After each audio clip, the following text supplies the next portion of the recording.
আসসালামু আলাইকুম বন্ধুরা, আমি চলে আসলাম শান্তাস অ্যামেজিং হোম থেকে নতুন আরও একটা রেসিপি নিয়ে। আজকে আপনাদেরকে খুবই সহজভাবে গ্রাম বাংলার এই ঐতিহ্যবাহী মোচার রেসিপিটি করে দেখাবো। রান্নার পূর্বে মোচাটাকে কিভাবে প্রসেস করতে হবে সেটাও আপনাদেরকে দেখিয়ে দেব। এখন মোচার পাপড়িগুলা থেকে মোচার ফুলগুলাকে আলাদা করে নেব। এই যে মোচার ফুলের ভিতরে শক্ত একটা আটির মতো থাকে, এটাকে ফেলে দেব। আর সাথে একটা শক্ত পাপড়ির মতো থাকে, সেটাকেও ফেলে দিতে হবে। মোচার ফুলগুলোকে ভাপিয়ে নেওয়ার জন্য একটা পাতিলে পানি বসিয়েছি। এখন দিয়ে দিচ্ছি পরিমাণ মতো লবণ, আর সাথে দিচ্ছি সামান্য একটু হলুদের গুঁড়া। এখন সব কিছু ভালোভাবে মিশিয়ে নিচ্ছি। এখন দিয়ে দিচ্ছি মোচার ফুলগুলো।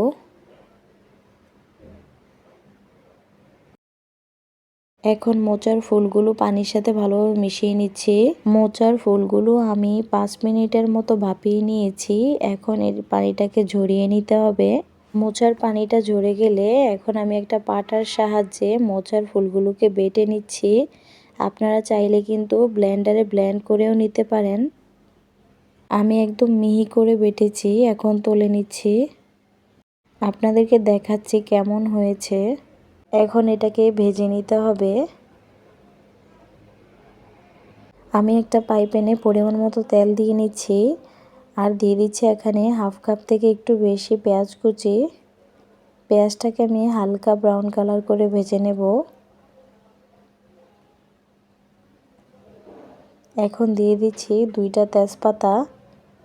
তেজপাতা দিয়েও আমি কয়েক মিনিট ভেজে নেব। ভাজা হয়ে গেলে এই পর্যায়ে দিয়ে দিচ্ছি হাফ টেবিল চামচ আদা রসুন বাটা।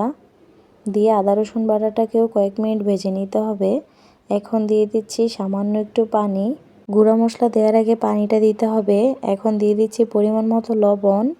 দিয়ে দিচ্ছি হাফ টেবিল চামচ হলুদের গুঁড়া, 1 টেবিল চামচ মরিচের গুঁড়া, মাঝখান থেকে ভেঙে 3টা শুকনো মরিচ দিয়ে দিলাম। এখন দিয়ে দিচ্ছি হাফ টেবিল চামচ জিরার গুঁড়া আর হাফ টেবিল চামচ ধনিয়ার গুঁড়া।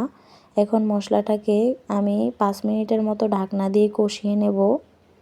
আমি 5 মিনিটের মতো কষিয়ে নিয়েছি। এখন বেটে রাখা মোচার ফুলটা দিয়ে দিচ্ছি। এখন সব কিছু মশলার সাথে ভালোভাবে মিশিয়ে নিচ্ছি। চুলার আঁচটা আমি মিডিয়াম টু হাই হিটে রেখে এভাবেই ভেজে নেব প্রায় 5 মিনিটের মতো। আমি 5 মিনিটের মতো ভেজে নিয়েছি। আগে থেকে ভেজে রাখা একটা পাঙ্গাস মাছের পিস আমি এখানে দিয়ে দিলাম। মাছটা দিলে এটার স্বাদ 10 গুণ বেড়ে যায়। এটা খেতে অসম্ভব মজা হয়, আপনারা বাসায় ট্রাই করলেই বুঝবেন।